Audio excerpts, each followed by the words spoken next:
Welcome everyone to Winter in Fairbrook, the flower shop. This is a visual novel. It's actually a sequel to Summer in Fairbrook, the flower shop. But you don't really have to play the summer one. I haven't even played the summer one yet. This is winter. And the first one I think you play a guy, and this one you play a girl. And you just kind of play her as she gets her first job ever in a flower shop in this little town called Fairbrook. So let's start. Start game. I raced up the stairs, one hand firmly on the railing so that I don't slip on the bits of melting snow left by the other students who passed by this way. As soon as I reached my room, I threw myself onto my bed and let out a huge sigh. Oh, sorry. There we go. And this girl's name is Natalie, by the way. Alright. I'm free! The first semester of college is officially over! This is Clara. That's a pretty good feeling, isn't it? My roommate, Clara, grins as she unzips a warm jacket. Or zips up a warm jacket, sorry. I'm heading out for a jog. Want to come along? I shake my head before burying my face in my pillow. No thanks. I mumble into the pillow. School may be over for the semester, but I have like a million things I have to take care of. Like what? My parents want me to get a job over winter break. They think it'll teach me responsibility or something. You can tell this girl is like a spoiled brat. But we'll go with it. So she kind of matures over the progress of the story, so we'll see what happens.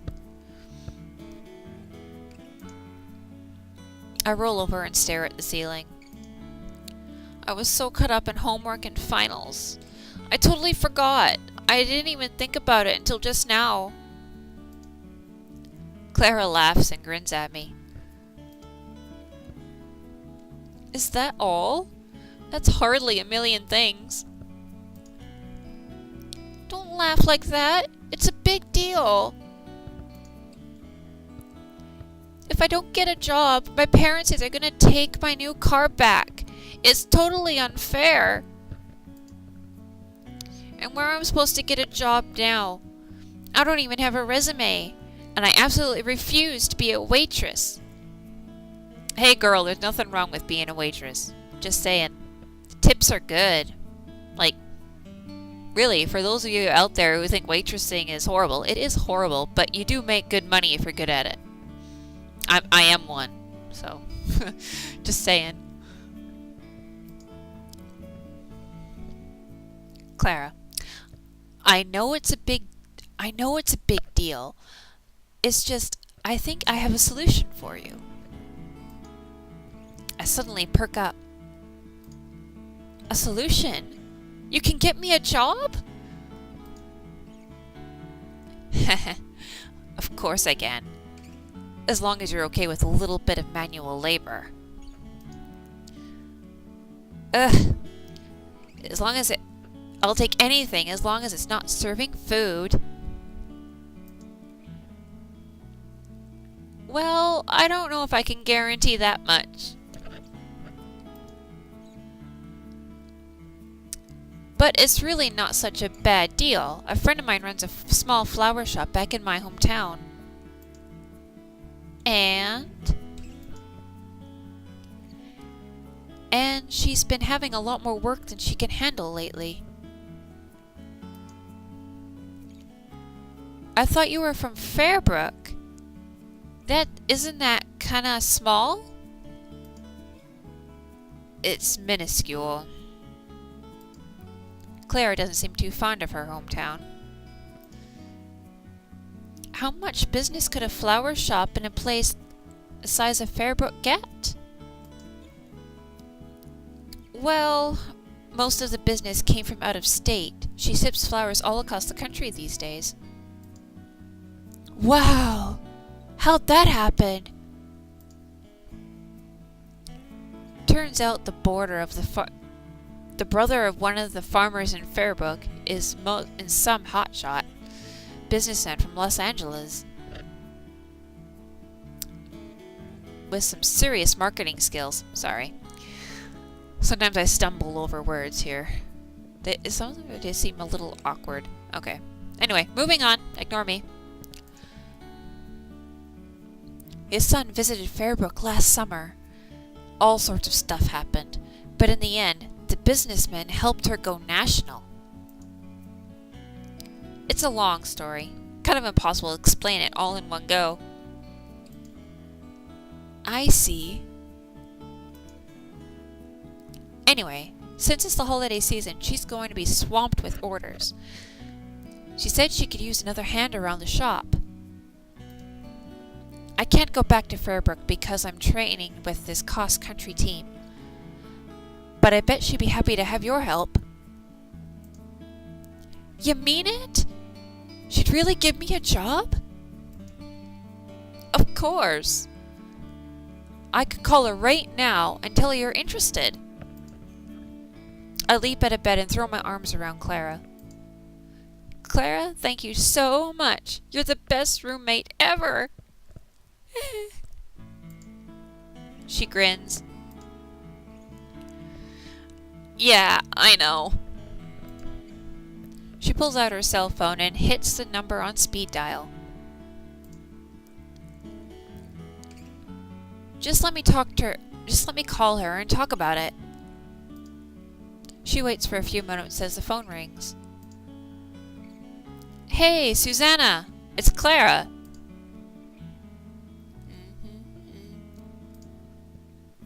Yep, I'm doing fine. Hey, about that thing we talked about. I really can't make it, but my roommate says she'd be happy to help. Pause for the other end of the conversation. Tomorrow? Wow, Clara puts her hand over the receiver and whispers to me. Can you be there by tomorrow? Sure. I respond before I fully comprehend the question. Clara grins and turns back to the phone. She said she'll be there. Great. Clara gives me a thumbs up. Alright, have fun. Say hi to everyone for me, okay? Later. Clara hangs up and tucks the phone away. Looks like it's even busier than I thought. Susanna says if you can make it there by tomorrow, that would be really great. Oh yeah, sure. Cool. Clara grabs an old sheet of math homework and scribbles an address on the back. That's the place you have to be then. Anyway, I'm heading out. See ya! With a small wave, she heads out, shutting the door behind her. Whew. I throw myself back in my bed in relief. I actually have a job. What a miracle! However, I feel myself relax. Reality starts creeping up on me. Tomorrow. Tomorrow? What am I supposed to be doing? I've never worked in a flower shop before. What if I screw up? What did Clara mean she said she couldn't guarantee I wouldn't be serving food? I remember Clara saying Fairbrook is pretty tiny. They get internet there at least, right? How long am I even supposed to be out there? Oh man, why do I never think ahead? I roll over and bury my face in my pillow again. Maybe I'll just worry about this later.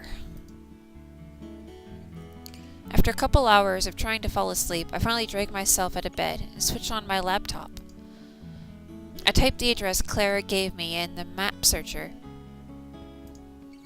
It's only a couple hours away if I take the highway, although last time I tried the highway I nearly totaled my car. Oh well, fastest route is fastest. Might as well take it. I print out the directions and send a short email to my parents saying that I found a job in Fairbrook. This should be fine. I should probably leave early tomorrow, but it's still early evening, so I don't have to worry about too much yet. I'll log into a game site and spend the next few hours popping bubbles, lining up blocks, and smashing monsters. The hours speed by faster than I expect. You're still up? Claire enters, looking tired but pleased with herself. Her face is flushed red from running outside in the cold. She looks surprised to see me awake. I look out the window. The sky is already dark. Yeah? What's up? Nothing. I just thought you'd want to get to sleep early. It's a pretty long drive to Fairbrook. It should be fine. If you say so. She shrugs. See you in the morning, I guess. Yeah, see you. I reply, distracted. It barely registers to me as Clara gets ready for bed. I finally glance at the clock on my computer. 2 in the morning? It really is 2 in the morning, actually, now that I think about it. Really, for me, it's 2 in the morning while I'm recording this. Oh, no. I glance around at random pieces of clothing and books scattered across the dorm room. I haven't even started packing yet. I rush around this room, scooping up all my clothing and other belongings. I honestly have no idea what I'll be needing once I get there, so I cram my suitcase full of practically my entire wardrobe. Half my clothes haven't even been washed yet. I guess I could wash them there, right? When I get there? It always feels like I'm doing everything at last minute. 'Cause you procrastinated playing games all night, girl. I kinda do that too, but not when I have work in the morning. This girl's just being stupid. Finally, I get everything packed. I rush to print out instructions to Fairbrook. It looks like my parents have written an email back to me. I glance over it quickly. They want to know what sort of job it is. I quickly type in flower shop, hit the reply button, and rush back to do my packing. By the time I'm done, the sun is already up. I guess I have no choice. I drag my suitcase out to my car, toss it in the trunk with a groan. What a way to start winter break. We'll go a little bit more, then I'll cancel out, because it is getting late here. I just realized it really is 2 a.m. Wow, I expected a lot more traffic due to the holidays. But I guess everyone's heading to the airports right now. I situate myself in one of the middle lanes of the highway and zip along without any interruptions. Man, this is boring. I wish I at least had my MP3 player to entertain me. But naturally, it's stuffed in my suitcase along with my other clothes.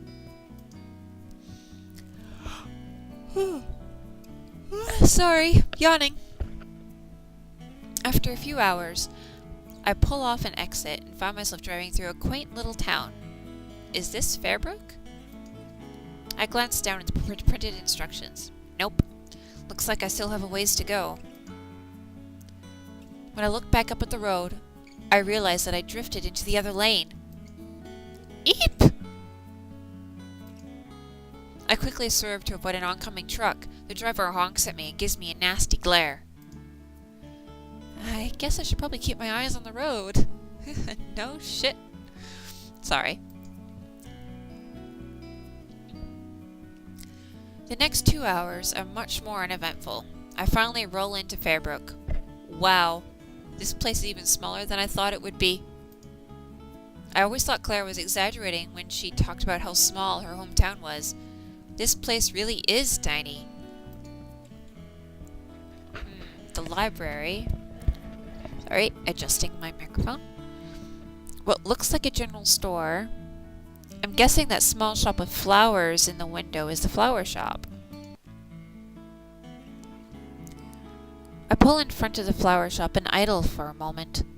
The front door swings open and a young woman with blonde curls hurries out with a smile on her face.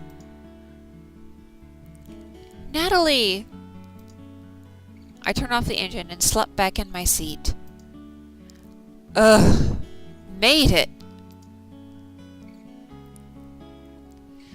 The woman knocks on my window and I swing the car door open slowly. A sudden gust of frigid air fills the car. I wish I remembered to wear my jacket, but naturally it's in my suitcase instead of on me. Hi. I roll my head back to gaze dolefully up at her. She looks incredibly chipper, especially for how cold it is outside. Susanna, right? That's right. I'm so glad you could make it. Clara told me you'd be coming. Yeah, well, I'm here.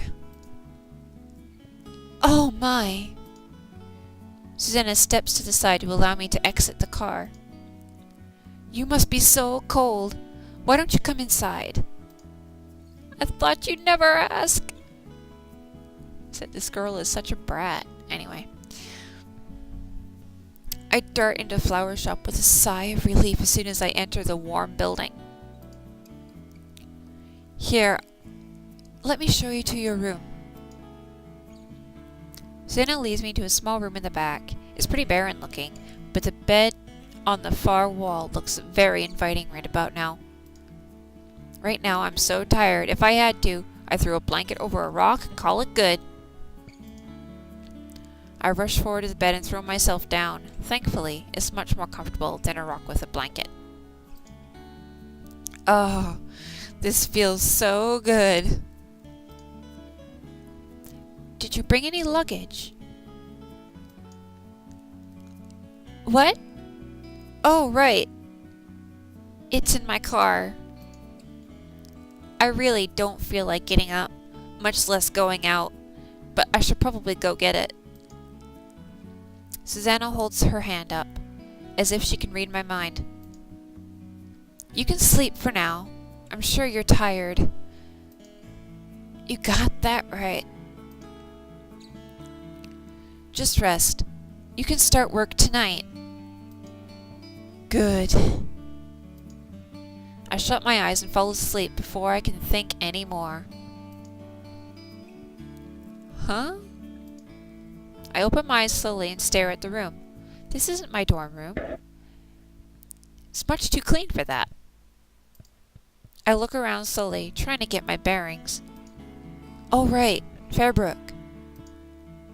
I sit up at the sound of a soft knock at the door. There we go. Come in. The door opens and a young boy enters.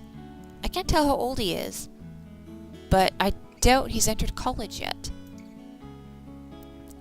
Hey, Natalie, right? Yeah. Are you Susanna's brother?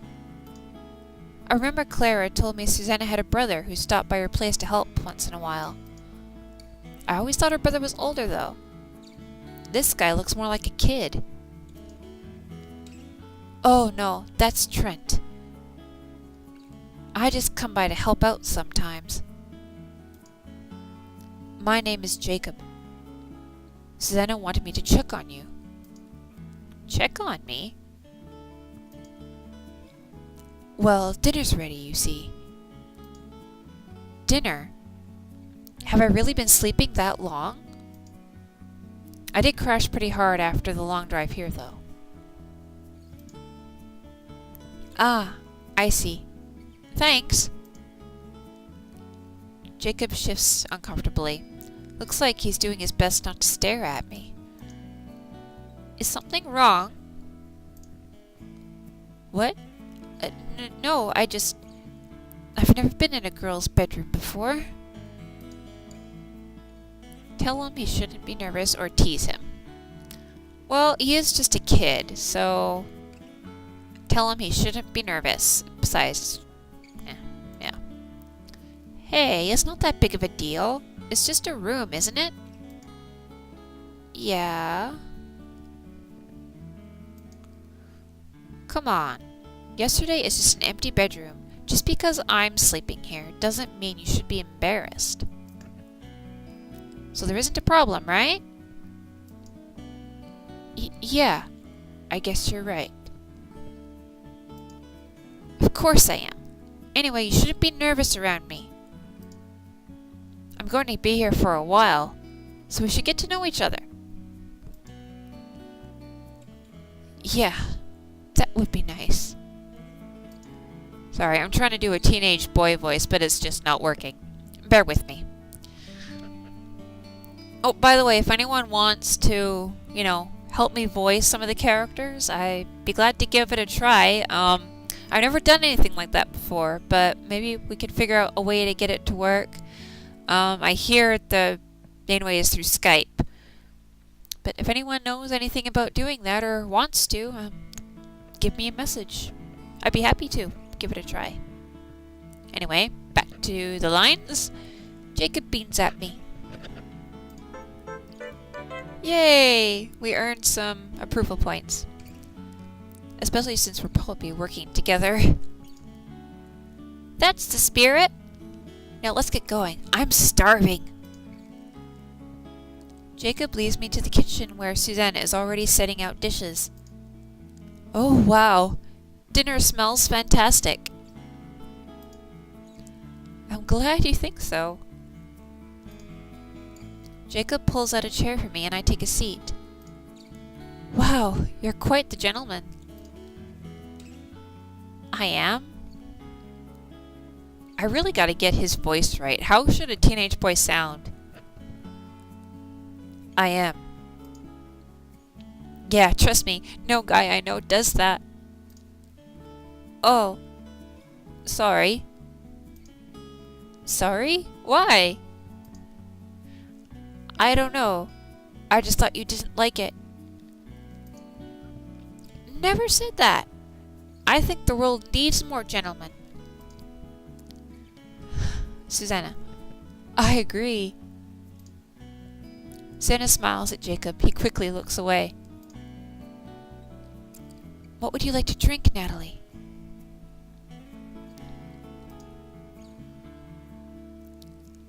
I have a lovely rooibos tea if you like it.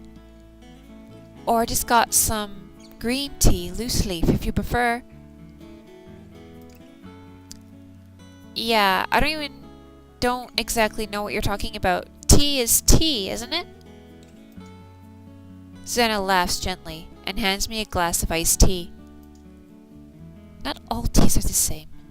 You'll learn though. We'll start with the rooibos. And just a fact, rooibos is a African tea that it's a red tea, so it's naturally decaffeinated and it has a really earthy, it's hard to explain. It's an earthy, light taste, and you can add stuff like lemon and peach to it, and it doesn't taste that bad. It's one of the teas I actually do drink, mainly at work, but it's pretty good. I sip the tea that she offers. It tastes, tea. Is there supposed to be something special about this? Google rooibos, honey. Anyway. Jacob and Susanna take a seat at the table. Susanna offers her hands and shuts her eyes for a brief moment before opening them. Please help yourself to whatever you like. Sorry, I'm yawning again. Anyway. I scan the table, but none of the food looks too familiar. What is it? Well, that's baked eggplant, and that's a mix of sweet potatoes and onions. Jacob has already helped himself to a modest portion of all the food. I don't suppose we could order pizza or something. Order pizza? Susan looks horrified. Natalie, do you have any idea what they put in those things? Well, no. Exactly. They're loading you up with processed meat and cheese, and who knows what else. You're poisoning yourself by eating all that. It's much better to eat natural food and avoid animal products. But it tastes good. Santa looks like she's really angry now, but Jacob speaks up before she replies. Why don't you ask Steve if he has anything? Who? Oh, that's right. He's in town now, isn't he? Her expression softens a little. Jacob looks relieved. Who? That's right. He just drove a few days ago. Excuse me? Who? I try not to snap, but I feel almost as if Susanna and Jacob are talking over me. Ah, sorry. Jacob apologizes meekly.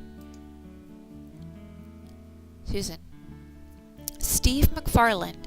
His uncle owns a farm a few miles out of Fairbrook, and Steve visits pretty frequently to help him take care of it.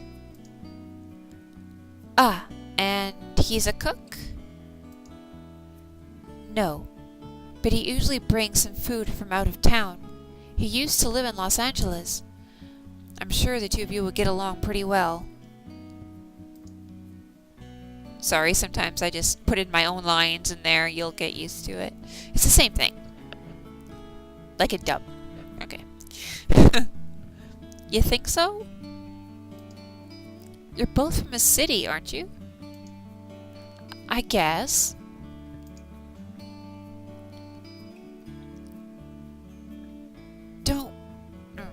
Don't worry. He's really nice.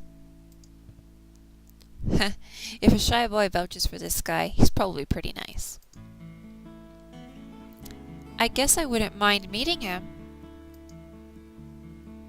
I helped myself to some sweet potatoes and onions. The eggplant doesn't look too appetizing to me. You can go meet him tomorrow if you like. I take a few bites. The food isn't as bland as I thought it would be. Still, tastes weird though. You'll have to go in the afternoon though. Steve always works in the morning. Okay. Although I don't know if he'll be fine with me just showing up at his door asking for food. Don't worry. Steve is very easygoing. I hope so. I finish dinner quickly. Despite the fact I'm starving, I can't really bring myself to eat too much. It's not that Susanna's food is bad, it's just weird.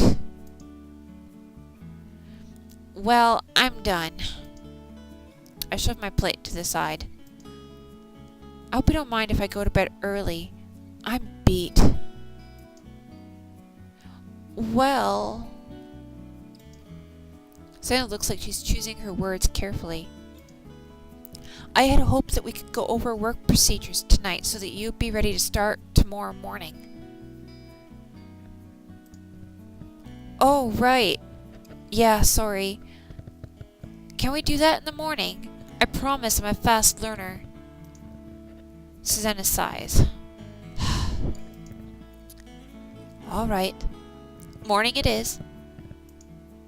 I stand up. I remember that my suitcase is still in my trunk in my car.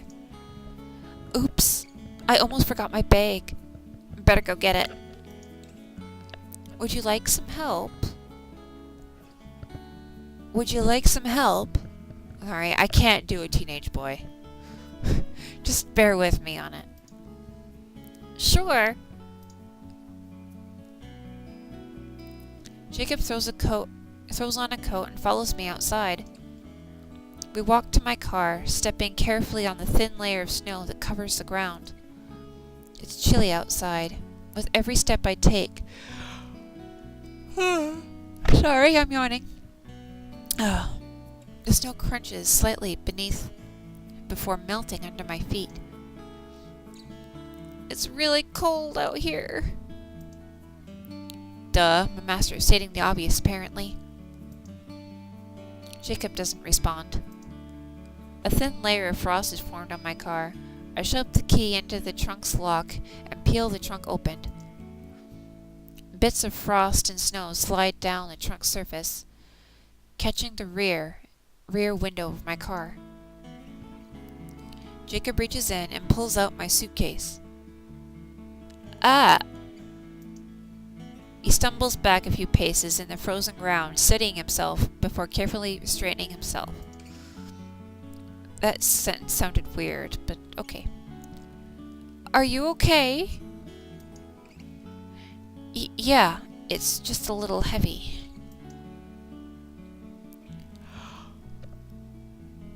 Sorry, I'm about to go to bed soon. As soon as she goes to bed, I'm going to bed. Okay. Sorry about that. I think I shoved my entire room in there. Jacob drags my bag up to my room and leaves it outside the bedroom. And leaves it outside the doorway. There. Thank you. Yeah, no problem. Jacob beams at me. He looks tired, but he still manages a smile. I'll see you tomorrow. Yep. Night. I quickly shut the door, quickly get changed and leap into bed. What a long day. My stomach grumbles a bit. I should have eaten more dinner, but it was just too different. I wish I'd at least thought to pack some snacks. Looking at my suitcase, it seems I managed to pack pretty much everything else. Not exactly stunning start to my winter break, but I guess it's okay. I shut my eyes and fall asleep instantly. Okay, and I think I'm cutting it off here. To see what happens next, tune in for the next video. I'm heading to bed because I'm just about as tired as the brat Natalie here. Yeah, Natalie is such a brat. Sometimes it feels so wrong to say what she's saying because she sounds so rude. But I think she matures over as the story progresses. So just bear with her bratty attitude for a little bit longer. I know I am. So anyway, see you later, YouTubers, and good night, good morning, and good afternoon, whichever time zone or whatever time you're watching this in. Bye-bye!